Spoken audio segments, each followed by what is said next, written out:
us all that information. Fact of the matter is, you guys, big tech has been censoring us for some time.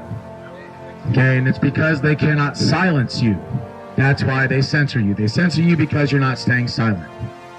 Now, the fact of the matter is also that our puppet politicians are working in conjunction with these people on social media, just like they're working in conjunction with the people in the Mockingbird media.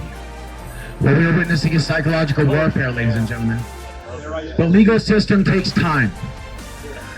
Mockingbird media outlets take seconds, and they will report whatever it takes to get enough people to believe their lies and watch their networks. The fact of the matter is, ladies and gentlemen, the media outlets have not been trustworthy for decades. Since Operation Mockingbird, for those of you that don't know what that is, that's when the CIA hijacked and infiltrated the mainstream media outlets here in America.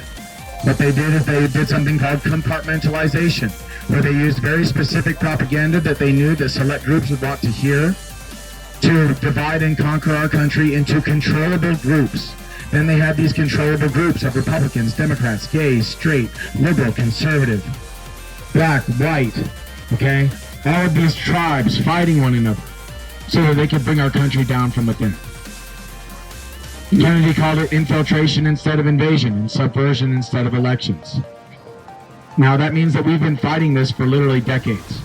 We have been fighting this machine, this tightly knit, highly efficient machine that combines military, diplomatic, scientific, intelligence, economic, and political operations for decades. And it is now that we are winning. Even though it may appear as though we are losing a battle here or a battle there, I would like to caution you, and I'd like you to remind you that were it not for this Kovid1984 narrative, were it not for this idea that somehow the most unpopular candidate, Joe Biden, won the presidency with the more votes than any other president, were it not for these false narratives, we would not know beyond a reasonable doubt that the media is not trustworthy. We would not know beyond a reasonable doubt that the social media outlets cannot be trusted. We would not know that these people in these buildings are traitors. And the fact of the matter is, we have to have the courage, we have to have the balls, we have to have the ovaries to stand up and say, hey, this is treason. Hey, these people are infiltrators and they are literally trying to bring down the United States of America. That's right. Just like communism wears a mask in every other nation, communism is wearing a mask here through the notion of climate change. Communism is wearing a mask here through these COVID-1984 lockdowns and mask mandates. COVID-1984 is a communist Trojan horse, just like climate change is a communist Trojan horse. It is designed to affect our legislation. It is designed to affect our economy. It is designed to infiltrate our hearts and our minds. It is designed to put fear. It is designed to use fear and put fear in the hearts and the minds of the American people. And then to use that fear like a lever, and use that fear like a tool to exploit our vulnerabilities, not only as individuals, but as a nation.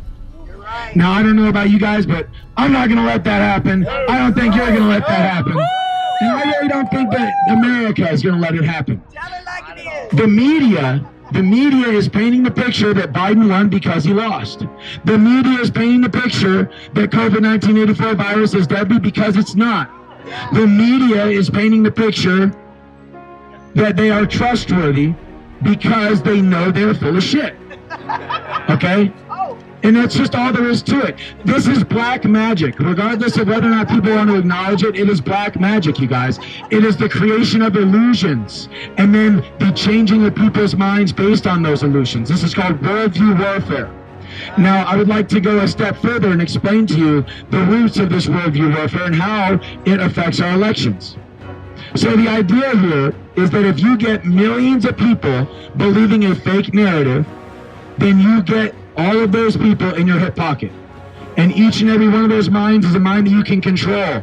And like an asset on the ground, they can be deployed. All you have to do is look at BLM.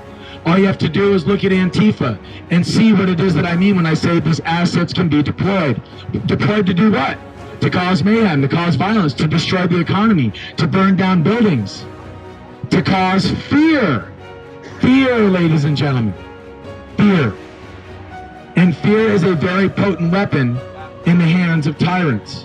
But one thing I see more than anything here in this country is the way that we are standing up and the way that we are not afraid. There are countries all over the globe that are submitting to all of this tyranny. But we're not one of them, are we? No. In fact, it is quite the opposite. We are the antithesis of what the rest of the world is doing. That's why they are looking to us, ladies and gentlemen. That's why they are looking to our example. That's why they are looking to us to set the bar. Because it is us, you guys. It is we that are the beacon